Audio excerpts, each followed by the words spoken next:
Hello, and welcome to Tutoring with Kyle. My name is Kyle, and today I'm going to be your instructor. We are going to do a lesson today on types of sentences in the English language. We're going to only focus on two types of sentences today. However, there are more than two, and as we move forward with our lessons, we'll progress on what we learn. And hopefully this will help your writing and reading and just overall knowledge of the English language. All right, I'm going to share my screen with you so that we can start the presentation. All right, types of sentences. Okay, so again, we're going to talk about two types of sentences. We're going to talk about simple sentences first, and then we're going to move on to compound sentences. All right, first up, simple sentences. I'm going to use my highlighter here to highlight some important aspects of this presentation. So in English grammar, a simple sentence is kind of what it sounds like. It's simple. It only has, this is important, one independent clause. And I'm going to highlight that. We'll come back to that definition. Though a simple sentence doesn't contain any subordinating clauses, which we'll talk about at a later date, so you don't need to worry about that right now. It isn't always short, and I think that's important to remember here, that just because it is simple, it doesn't mean that it's going to be short. But a simple sentence, it can contain modifiers, so it can contain adjectives and lots of different words, but in its form, it is going to be simple because it only has this one independent clause like we highlighted earlier. So an independent clause, you might be wondering what that is. It is a part of a sentence, a group of words, clause, and it's independent. So it's kind of exactly what you might think when we think of the word independent. It's on its own. It does not depend on anything else to make sense. So it makes sense on its own. It's independent. It's free, if you will. So here's an example of a simple sentence with an independent clause. I purchased a tour guide and a travel journal at the bookstore. Now, I like this sentence in particular because this shows that this isn't a super short sentence like we talked about earlier. Simple not necessarily meaning short, but it is simple in the fact that it has a subject, I, and a verb, purchased. Now, we purchased a couple things. I purchased a tour guide and a travel journal, and it was at the bookstore. But we only have one subject and one verb that we're working with here. So let's move forward and talk about this a little more in depth. So at its most basic form, kind of like we just looked at, the simple sentence contains a subject and then it contains a verb. So that's very important to remember here. Now, the simple sentence can contain adjectives, it can contain adverbs, it can even contain a compound subject, which we will go over at a later date. But the trick is to look for if there's multiple independent clauses and if they're joined together, that's going to be a different type of sentence. That's going to be a compound sentence. But this, what we're talking about here, a simple sentence has only one single subject verb relationship. So again, let's go back to our example here. I purchased a tour guide and a travel journal at the bookstore. So we just have that one subject verb relationship. And then we have a couple of things here, but those are not affected by this just one subject verb relationship. All right, so let's look at a couple of sentences. So it's okay to mess up here. This is what this is for, but we're gonna look for the subject and the verb in each sentence so that we can kind of decipher how these simple sentences are formatted. So at this point in the lesson, I would have the student lead, and I would have them tell me if they can work on the same board as me, or just if we were working together in person. Um, I would have them underline the subject and then circle the verbs. So again, I here am running. Um, we have Kelsey loves potatoes. And then a couple of examples further down. Then I would talk a little bit more about the um, that it can have two compound subjects. So right here we have you and your friends. So you and your friends would be a compound subject, and then can see the waterfall from the trail.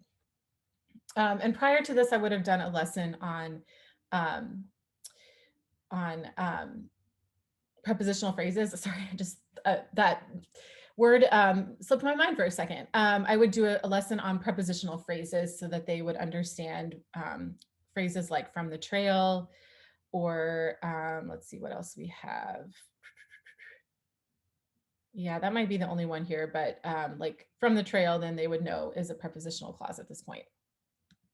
Okay, so now I'm moving on to types of simple sentences. And these types of simple sentences are important to understand because they can help you with your writing, to develop a tone, to develop a certain style, um, and just to understand how simple sentences work in the larger picture of writing.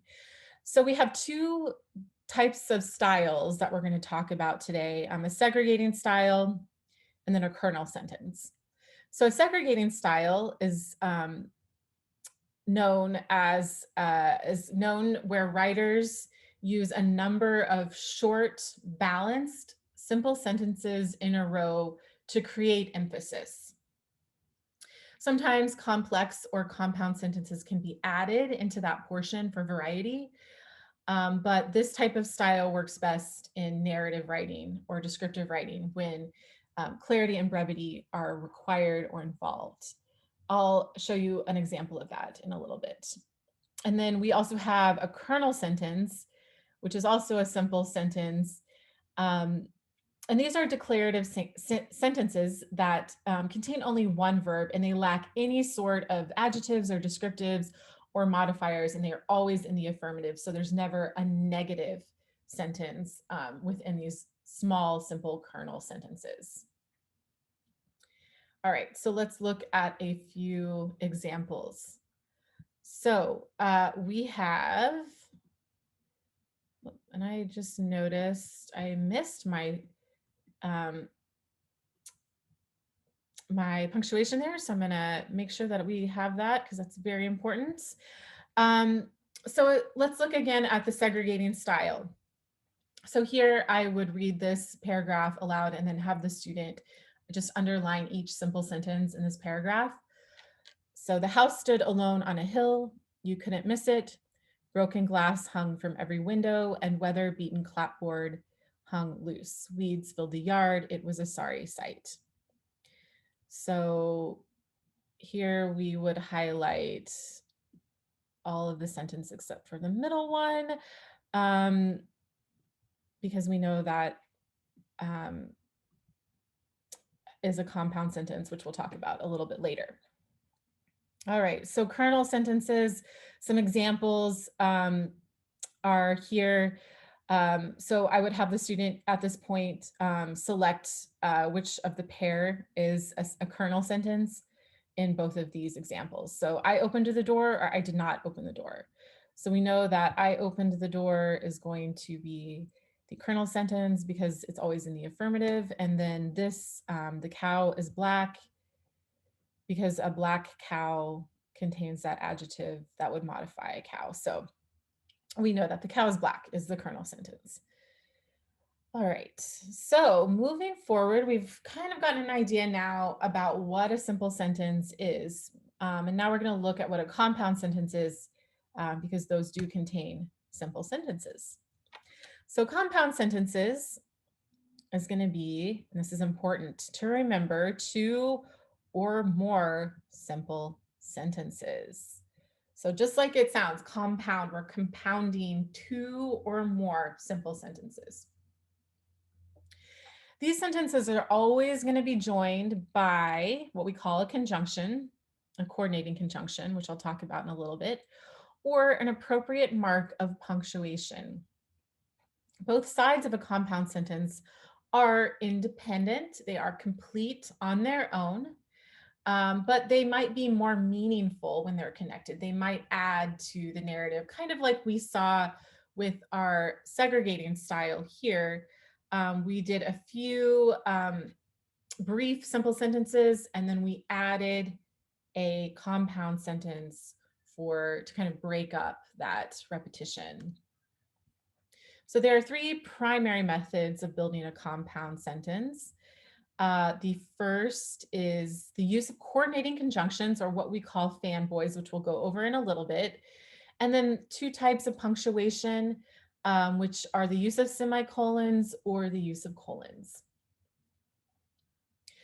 So spotting a coordinating conjunction is easy because there's only 7 to remember. So as long as you can kind of memorize that and kind of store it back in your brain, it's easy to kind of look for it. And an easy way to do that is by the acronym FANBOYS. So each letter in FANBOYS stands for one of the coordinating conjunctions, which are for, and, nor, but, or, yet, and so. So at this point, then I would ask the student to put the comma in the, and I'm just going to use a pen for this, put the comma in the correct place in the following sentence. I would want to discuss with them, the idea of using commas prior to fanboys. So Laverne served the main course and Shirley poured the wine. So we would identify first the fanboy, which is and then we would place our comma right before it. All right, so semicolons are another way that you can tell a sentence is compound, because before the semicolon and after the semicolon, we're going to have a simple independent clause sentence. So a semicolon creates an abrupt transition between 2 clauses, usually for sharp emphasis or contrast. So we're going to place the semicolon in the correct place in the following sentence. Same wording, except for we're going to use a semicolon instead of a coordinating conjunction. Laverne served the main course. And then I would have the student place the semicolon right before Shirley poured the wine. All right, so the next thing that I would discuss with the student is the use of the colon, which is a mark of punctuation used after a statement, and it kind of introduces another explanation, an example, or oftentimes a series of words. So we would go through these sentences, placing the colon in the correct place in each sentence below. He had only one hobby, colon, eating. He promised this, excuse me, the company will make good all the losses. So we have an example after he promised this. And then in the last example, we have a series, Samantha, David, and Frank. So Joe invited several friends to the party, colon, Samantha, David, and Frank. All right, so our final kind of work together on this lesson is going to look at simple versus compound sentences. So I'd work with the student, we would work together. I would most likely have more examples than these, but I just have 3 for today. So for each sentence, we would rewrite a new compound sentence in row B using the method indicated in brackets. So A is where I would explain to the student that that A is always going to have 2 or more simple sentences, but we're going to combine it then with whatever is indicated in the brackets in B. So I was late for the bus. The driver had already passed my stop. So the student would need to combine that with a coordinating conjunction. When I left the house, I was running late. And for this one, this one's a little more complicated, but I would suggest to the student if they're having trouble to reverse the two statements. Or when I left the house, or I'm sorry, erase that. I would have the student maybe erase this. So I left the house, semicolon. I was running late, which again creates kind of that brevity that we talked about with semicolons. And then here we're going to use a colon. The pizza came out with 3 toppings. And then we would use a colon and we could erase this and just say pepperoni, mushrooms, and olives. And again, I would probably use a little more examples for these to do some work with the student, just so they can get an idea of how we create a compound sentence from those simple sentences. All right, so that is the end of, I'm going to stop sharing here. Let's see. That is the end of my lesson on simple and compound sentences. Thank you for joining, and I hope that clarifies a little bit about the types of sentences that we use in our writing. And then for our next lesson, we're going to talk about complex sentences.